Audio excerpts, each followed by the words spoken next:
கோத்தகிரி மக்களின் குரலாய் ஒலிக்கும் ரேடியோ கோத்தகிரி 90.4 FM.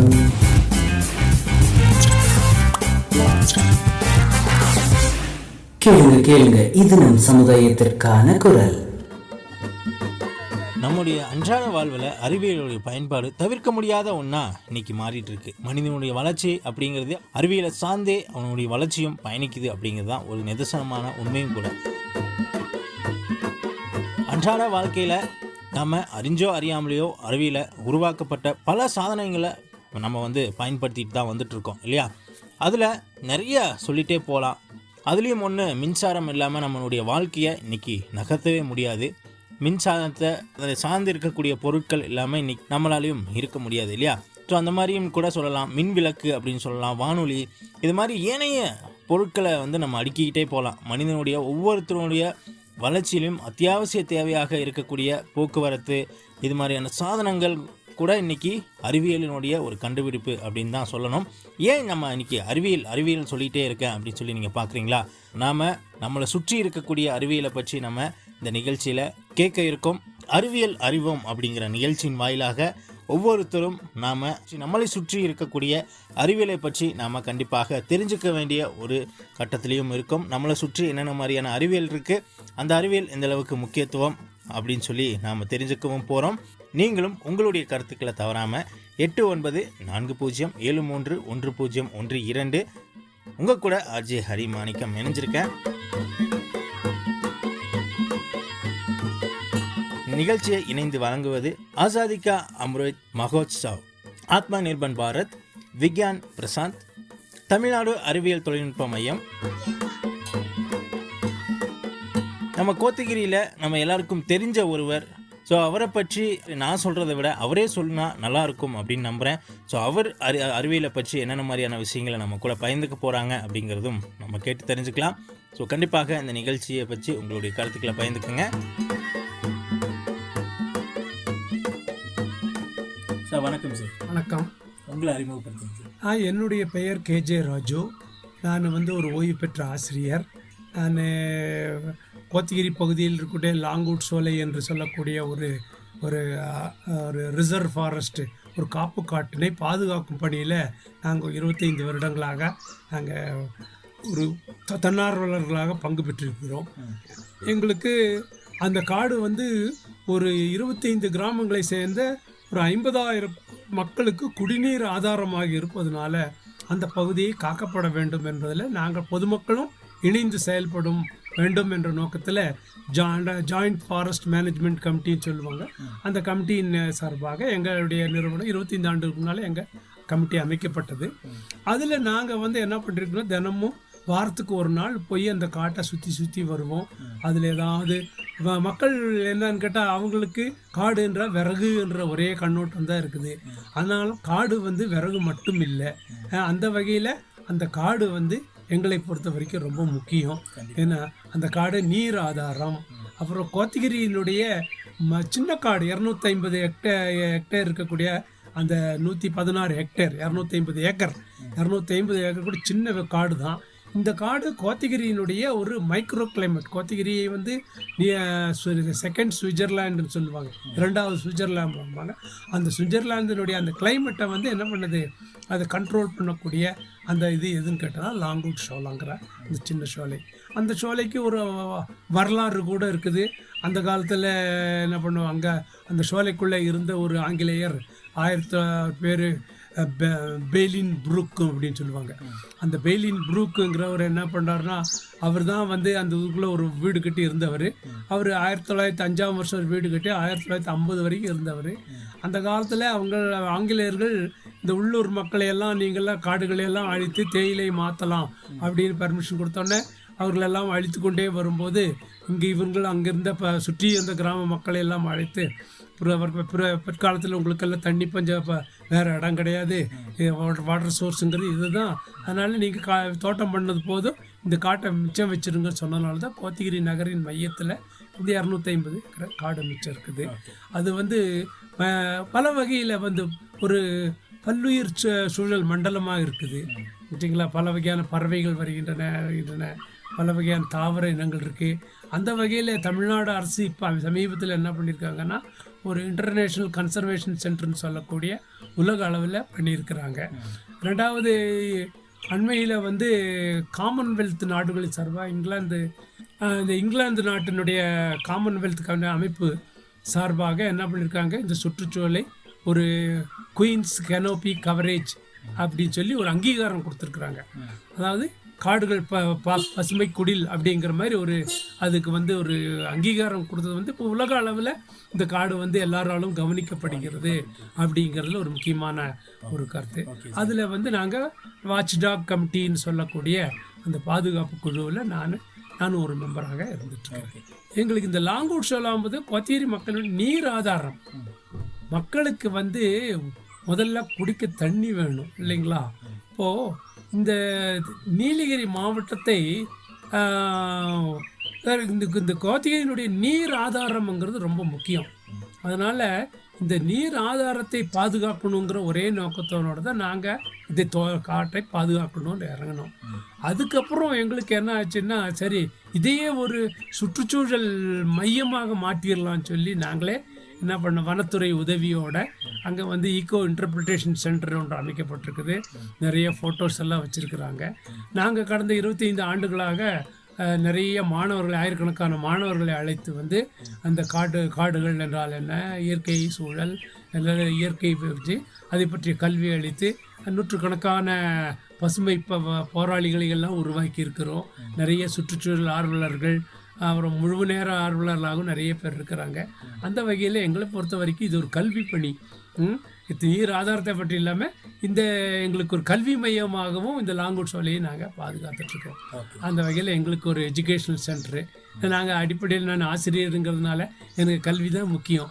அதனால் மாணவர்களை வந்து இன்றளவும் வரைக்கும் மாணவர்களை கூட்டிகிட்டு வந்து சோலையினுடைய அமைப்பை பற்றி காய்ப்பது, இயற்கை நேச்சர் வாக்கு போன்ற விலங்குகளை பறவைகளை பற்றி நிறைய சொல்வது எல்லாவற்றையும் அவர்களுக்கு வேண்டிய கல்விகளை சுற்றுச்சூழல் கல்வியை கொடுத்துட்டோம். Okay sir. இப்போது நீங்கள் இந்த லாங்கூட் சோலாவை பற்றி நம்ம பேசிகிட்டு இருக்கும்போது நீங்கள் குறிப்பிட்ட போது அந்த 250 ஏக்கர்னு சொன்னோம். அந்த 250 ஹெக்டர் அந்த ஃபாரஸ்ட்டுக்குள்ளே நிறைய விதமான பறவைகள் வந்து நமக்கு வந்து வரும். குறிப்பாக நிறைய வந்து மைக்ரேஷன் பேர்ட்ஸ் வரும். அதே மாதிரி நிறைய வனவிலங்குகள் உள்ளே இருக்கும். நிறைய குடும்பங்களுக்கு தண்ணீர் ஆதாரமாக இருக்குது. நிறைய மூலிகை செடிகள்லாம் இருக்குது. ஸோ அதெல்லாம் நீங்கள் பார்த்துருப்பீங்க. இதை மக்களிடத்தில் கொண்டு போய் சேர்க்கணும் அப்படின்னா என்ன மாதிரியான முயற்சிகள் இருக்குது? கண்டிப்பாக நாங்கள் வந்து ஆரம்ப காலத்தில் நாங்கள் சோலைக்கு நாங்கள் நுழையும் போது, இந்த எங்களுடைய பாதுகாப்பு குழு நுழையும் பொழுது ஒரு நாளைக்கு கிட்டத்தட்ட 100 பேராவது உட்காந்து விறகு வெட்டிகிட்டு இருப்பாங்க. ஏழை மக்களுக்கு வேறு ஆதாரம் ஃபயர்வுட் வேணும். கண்டிப்பாக விறகு இல்லைன்னா அவங்க ஒன்றும் பண்ண முடியாது. அதனால என்ன பண்ணுவாங்க, வேலைக்கு போகும்போது தினமும் வந்து ஒரு பெண்கள் வந்து வேலைக்கு போகாத அன்னைக்கெல்லாம் இங்கே வந்து காட்டில் வந்து விறகு வெட்டணும்னு இருப்பாங்க. இந்த சூழ்நிலையில் இந்த விறகுங்கிறது கற்பூரம் போல் இல்லை. இந்த காடு மரங்கள் மிக மெதுவாக வளரக்கூடியது. ஒரு 3 அடி உயரமுள்ள ஒரு செடி வளர்வதற்கு 25 ஆண்டுகள் ஆகும். மிக ஒரு மரம் உருவாகுவதற்கு கிட்டத்தட்ட 300 வருஷத்துலேருந்து 200 வருஷம் வரைக்கும் ஒரு பெரிய மரம் உருவாகிறதுக்கு காலம் ஆகும். இப்படி மிக மெதுவாக வளரும். சோலைக்குள்ளே இருக்கக்கூடிய மரங்கள்லாம் மெதுவாக வளரக்கூடியது ஏன்னு கேட்டோம்னா, சோலையில் விழுந்து ஒரு குறிப்பிட்ட அளவு ஒரு 10 மீட்டர் உயரம் வரைக்கும் மரம் வளரும்.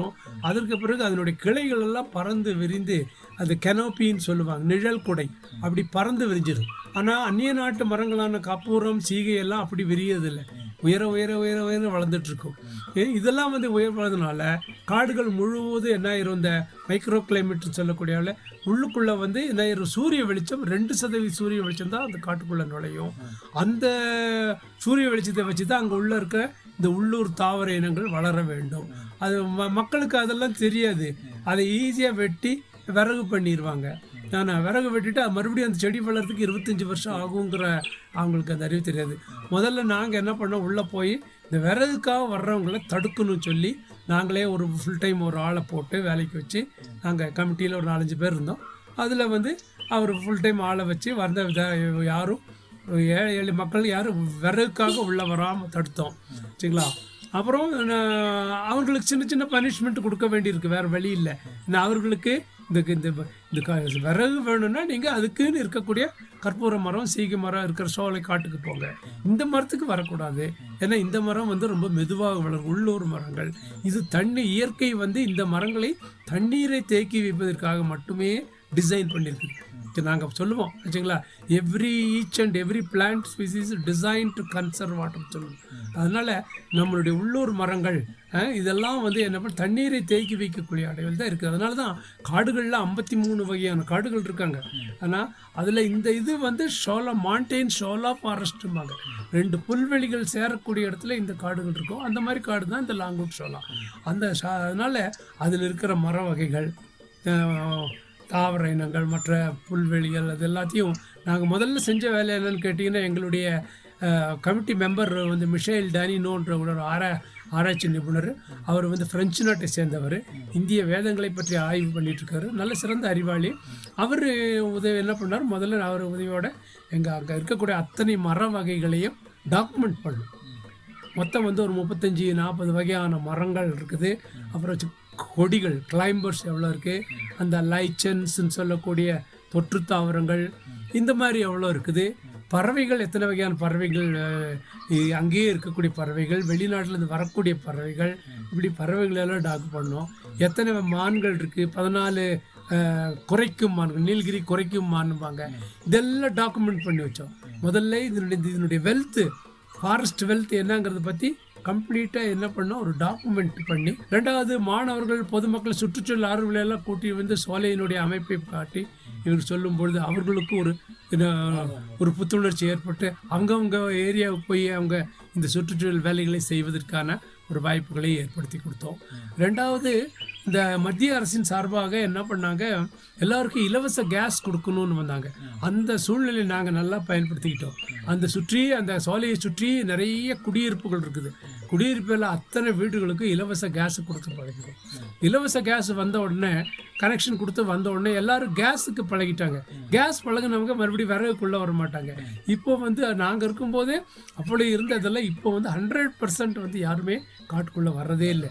அந்த காலத்தில் காட்டை சுற்றி வேலி போட்டாங்க, மனிதர்கள் வந்து உள்ளே வர்றாங்க, விறகு வர்றாங்க சொல்லி. இப்போ இருக்கிற வேலியெல்லாம் பிடுங்கி போட்டுட்டோம். இப்போ மனிதர்கள் யாரும் விறகுக்காக காட்டுக்குள்ளே வர்றதில்லை. காடு பர்ஃபெக்ட் சோலை. 25 ஆண்டு எங்களுடைய உழைப்பினுடைய பலன் வந்து எங்களுக்கு நல்லாவே தெரியுது. ஒரு பக்கா ஃபாரஸ்ட்டு எப்படி இருக்கணுமோ அப்படி இன்றைக்கி லாங்கூட் சோலா இருந்துகிட்ருக்கு இல்லைங்களா. அந்த வகையில் எங்களுக்கு ஒரு மிகப்பெரிய வெற்றின்னு தான் சொல்லணும் எங்களுக்கு. சார், நீங்கள் இப்போ பேசிகிட்டு இருக்கும்போது யுனைடெட் நேஷனுடைய ஒரு அங்கீகாரம் கிடைச்சிது இந்த லாங்கூட் சோலாக்கு அப்படின்னு. அந்த அங்கீகாரம் என்ன? அதாவது தமிழ்நாடு அரசே வந்து 5 கோடி ரூபாய் ஒதுக்கியிருக்கிறாங்க. ஒதுக்கி என்ன பண்ணுறாங்கன்னா, இப்போ வந்து அங்கே ஒரு எஜுகேஷனல் சென்டர், ஒரு ரிசர்ச் சென்டர் கட்ட போகிறாங்க. ஆய்வு நிலையம் வந்து பெரிய லைப்ரரி ஒன்று பண்ண போகிறாங்க. இந்த சுற்றுச்சூழலை பொறுத்து என்னென்ன தகவல் இருக்கோ அத்தனை தகவலையும் கொண்டு இங்கே வைக்கணும்.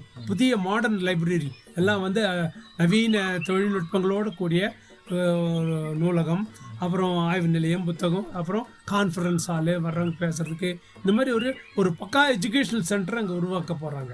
சரிங்களா. நாங்கள் 25 வருடங்களாக ஒரு சின்ன ரூமு தான் பயன்படுத்திகிட்டு இருந்தோம். இப்போ வந்து ரொம்ப மாடர்னாக பண்ண போகிறாங்க. ஒன்று. ரெண்டாவது வந்து இப்போது சமீபத்தில் இதனுடைய நாங்கள் என்ன கொடுத்தோன்னா, காடுகளை உருவாக்க முடியாதுன்னு முதல்ல ஒரு கருத்து இருந்துச்சு. நாங்கள் என்ன பண்ணோம், நாங்கள் எங்களுடைய முயற்சியின் காரணமாக அங்கே இருக்கக்கூடிய ஒரு 14 ஏக்கரில் இருக்கக்கூடிய கற்பூர மரங்கள் எல்லாம் எடுங்க, ஃபுல்லாக எடுத்துட்டு நீங்கள் வந்து என்ன பண்ணோம், சோலை மரங்களை நட்டால் காடுகளை உருவாக்க முடியும். நாங்கள் இப்போ 15 வருஷத்துக்கு தாண்டி போச்சு. இன்றைக்கி வந்து நாங்கள் எடுத்த இடம் வந்து நாங்கள் வனத்துறை சார்பாக நட்ட மரங்களை விட தானாக முளைத்தது. மண்ணில் ஏற்கனவே தூங்கிட்டு இருந்த விதைகளெல்லாம் முளைக்க ஆரம்பிச்சிது. அப்போ என்ன ஆயிடுச்சு, நல்ல ஒரு அற்புதமான காடு, ஒரு சோலை காடு உருவாயிடுச்சு. இப்போ சோலை காடுகளை உருவாக்க முடியும் அப்படின்னு நிரூபிச்சிருக்கோம். நான் இப்போ பணி செய்த எங்களுடைய அருவங்காடு எங்கள் பள்ளியிலே நான் செஞ்சுருக்கேன். என் பள்ளி கேம்பஸ்லேயே 500 மரங்களை கொண்டு போய் நட்டு வச்சு அங்கே ஒரு பெரிய காடே உருவாயிடுச்சு. அற்புதமான காடு. இன்றைக்கி ஒரு காட்டுக்குள்ளார எங்கள் பள்ளி இருக்குது அப்படின்னு சொல்லிக்க எனக்கு ரொம்ப பெருமையாக இருக்குது. இன்றைக்கும் கூட அந்த மரங்களெல்லாம் யாரும் அகற்றலை. நல்ல சேஃப்டி இருக்கிறதுனால சுற்றி 500 மரங்கள் சுற்றி இருக்குது. எங்கள் பள்ளி ரொம்ப வந்துட்டுருக்கு. இந்த மாதிரி காடுகளை உருவாக்க முடியும்னு சொல்லி கொடுத்தோம் பண்ணோம். ரெண்டாவது எங்களுடைய இது நினைக்கிறேன் ஆப்ரேஷன் எக்ஸாட்டிக்ஸ்னு ஒரு வேலை செஞ்சோம். ஆப்ரேஷன் எக்ஸாட்டிக்ஸில் என்னன்னா அந்நிய நாட்டு கலைச்செடிகளை எடுத்துடணும். சரிங்களா? இன்றைக்கி நாங்கள் ஒரு 15-20 வருஷத்துக்கு முன்னே நாங்கள் செஞ்சது தான் இன்றைக்கி வந்து ஹைகோர்ட்டில் உயர்நீதிமன்றத்தில் ஒரு உத்தரவே போட்டாங்க. நீலகிரி மாவட்டத்தில் இருக்க அத்தனை அந்நிய நாட்டு கலைச்செடிகளும் அகற்றப்பட வேண்டும் அப்படின்னு சொல்லி ரொம்ப ஸ்ட்ரிக்டாக சொல்லி இன்றைக்கி வனத்துறை வந்து என்ன பண்ணியிருக்காங்க, அதுக்கெல்லாம் தவிக்கி அகற்றுவதற்கு பண்ணி ஆரம்பிச்சிட்டாங்க இல்லைங்களா? நாங்கள் சொன்னோம் இந்த அதாவது கொக்கோகோலா வந்து எப்படி உள்ளூரில் இருக்கிற காளி சோடா அந்த சோடா ஃபேக்ட்ரிங்கெல்லாம் காணாமல் போச்சோ, அதே போல் இந்த அந்நிய நாட்டு மரங்கள் கற்பூரமும் சீகியும் வந்ததுனால அந்த காலத்தில் தேவைப்பட்டது. ஏன்னா மக்கள் வந்து விறகு நிறைய தேவைப்படுதுங்கிறதுனால அந்த மரங்களை இங்கே இன்ட்ரடியூஸ் பண்ணாங்க. ஆனால் இப்போ வந்து என்ன ஆகுது, இது வந்து நம்மளுடைய ஒண்டவந்த பிடாரி ஊர்பிடாரி விரட்டுற மாதிரி இந்த ஒண்டவந்த தாவரங்கள் எல்லாம் என்ன பண்ணோம், அது இங்கே வந்து உள்ளூர் மரங்களே எல்லாம் அழிக்க ஆரம்பிச்சிச்சு. காரணம் என்னன்னு கேட்டிங்கன்னா, ஒரு மரத்திற்கு அதை அழிப்பதற்கான எனது ப்ரீடேட்டர் அதை அழிக்கக்கூடிய பாக்டீரியாக்கள் இந்த மண்ணில் இல்லை. அதனால் அதை அந்த இலைகளை சாப்பிடக்கூடிய பயிரில் கப்புற இலையோ சீகை இலையோ இதெல்லாம் அந்நிய நாட்டு மர வகைகள் இலையில் சாப்பிடக்கூடிய பறவைன்னு இங்கே இல்லை. அப்போ ஆட்டோமேட்டிக்காக என்ன ஆயிரும், ப்ரீடேட்டர்ஸ் இல்லைன்னா எல்லா தாவரங்களும் மானாவாரியாக வளரும். உதாரணத்துக்கு புலி இல்லைன்னா மான் என்ன பண்ணுவோம், ஏகப்பட்ட பாப்புலேஷன் போயிட்டே இருக்கும். அதே போல் இன்றைக்கி நீலகிரி மாவட்டம் முழுக்க என்ன இருக்குது, நீலகிரின்ட்டு இல்லை தமிழ்நாடு பூராவே, அதுலேயும் குறிப்பாக நீலகிரி அதெல்லாம் என்ன பண்ணுது, அந்நிய நாட்டு மரங்கள் வந்து இன்றைக்கி இங்கே வந்து பண்ணியிருக்கு. இந்த வகையில் நாங்கள் மாணவர்களை வச்சு ஒரு சின்ன ஆய்வு நடத்தணும். அந்த ஆய்வில் என்ன கண்டுபிடிச்சோன்னா, இந்த காட்டில் சோலை காட்டிலேருந்து இன்னொரு சின்ன இடத்துல எவ்வளோ தண்ணி வெளியே வருதுன்னு பார்த்தோம். அதில் 1 ஹெக்டேர் காடு வந்து ஒரு வினாடிக்கு 750 லிட்டர் தண்ணீரை உருவாக்குகிறதுன்னு கண்டுபிடிச்சோம். அது ஒரே 1 ஹெக்டர்னா 2.5 ஏக்கரா காடு. 2.5 ஏக்கர் ஒரு வினாடிக்கு 750 லிட்டர் தண்ணி வரும். அதில் வர தண்ணி வந்துக்கிட்டே இருக்கும். அந்த தண்ணியை அளந்து இவ்வளோ தண்ணி வருதுன்னு கணக்கு பண்ணோம். இப்போ நீலகிரி மாவட்டத்தில் காப்பு காடுகள் சொல்லக்கூடிய ரிசர்வ் ஃபாரஸ்ட் வந்து 25,000 ஹெக்டேர் இருக்குது. அதில் ஒரு 10,000 ஹெக்டேர் கப்பூர காடுகள், ஒரு 15,000 ஹெக்டேர் சீகை மர காடுகள்.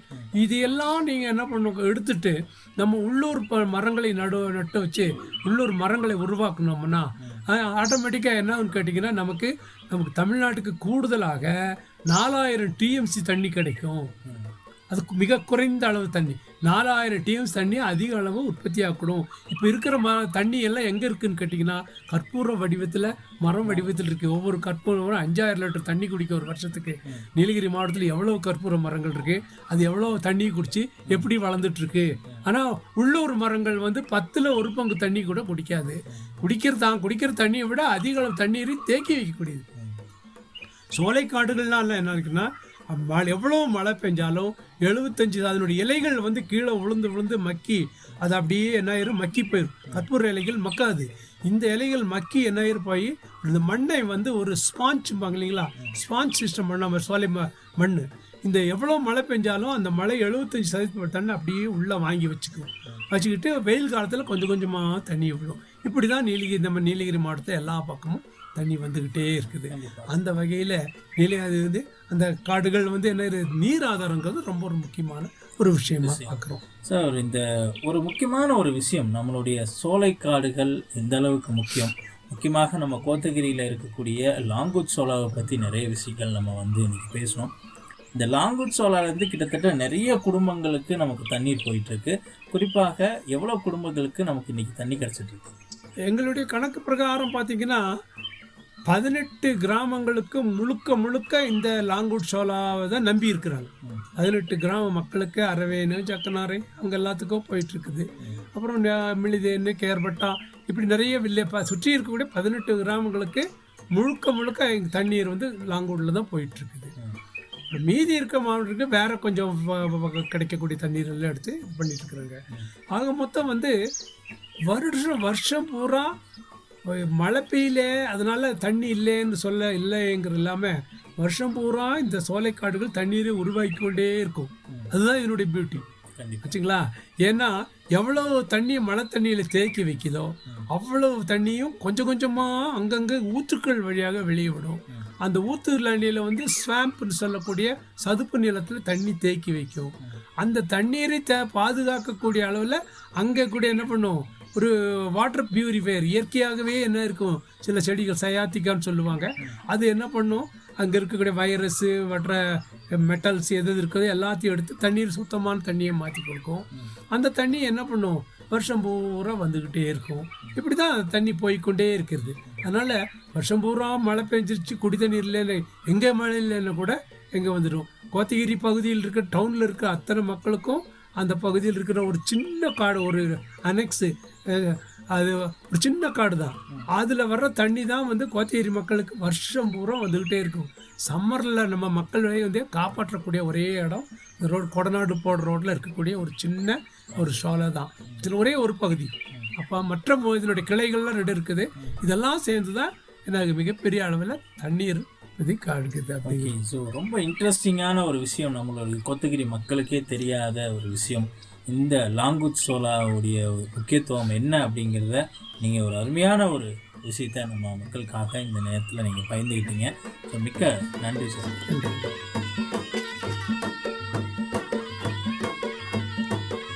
நேர்களே, இவ்வளோ நேரமாக பார்த்தீங்க அப்படின்னா நிறைய விஷயங்கள், அறிவியல் எந்த அளவுக்கு முக்கியம், நம்மளுடைய அன்றாட வாழ்க்கையில் அறிவியல் எப்படி நம்மளுடைய வாழ்க்கையில் பயணம் செஞ்சிட்ருக்கு, அறிவியலுடைய முக்கியத்துவம் என்ன அப்படிங்கிறத பற்றி நம்ம கூட ராஜு மாஸ்டர் அவங்க நிறைய விஷயங்களை பகிர்ந்துக்கிட்டாங்க. கண்டிப்பாக இந்த நிகழ்ச்சி உங்களுக்கு பிடிச்சிருக்கும் அப்படின்னு நான் நம்புகிறேன். நீங்களும் உங்களுடைய கருத்துக்களை எங்கள் கூட தவறாமல் பகிர்ந்துக்குங்க. 8940731012 அப்படிங்கிற வாட்ஸ்அப் நம்பருக்கும் எங்கள் கூட கால் பண்ணியும் நீங்கள் பகிர்ந்துக்கலாம். இணைந்து வழங்குவது ஆசாதிகா அம்ருத் மகோத்சவ், ஆத்மா நிர்பன் பாரத், விக்யான் பிரசாத், தமிழ்நாடு அறிவியல் தொழில்நுட்ப மையம். இதோட உங்ககிட்ட இருந்து கிளம்ப வேண்டிய நேரமும் வந்தாச்சு. உங்கள் கூட அடுத்த நிகழ்ச்சியில் ஒரு இன்ட்ரெஸ்டிங்கான ஒரு டாப்பிக்கோடு உங்களை சந்திக்கிறேன். தவறாமல் நீங்களும் நிகழ்ச்சியோட பயணிங்க. நாம் அறிவியல் அறிவம் அப்படிங்கிற நிகழ்ச்சியில் நாம் நிறைய விஷயங்கள், நம்மளை சுற்றி இருக்கக்கூடிய அறிவியலை பற்றி நம்ம தெரிஞ்சுக்க போகிறோம். உங்கள்கிட்ட இருந்து விடை பெற்றுக்கிறது நான் உங்கள் ஆர்ஜே ஹரி மாணிக்கம். கோத்தகிரி மக்களின் குரலாய் ஒலிக்கும் ரேடியோ கோத்தகிரி 90.4 FM.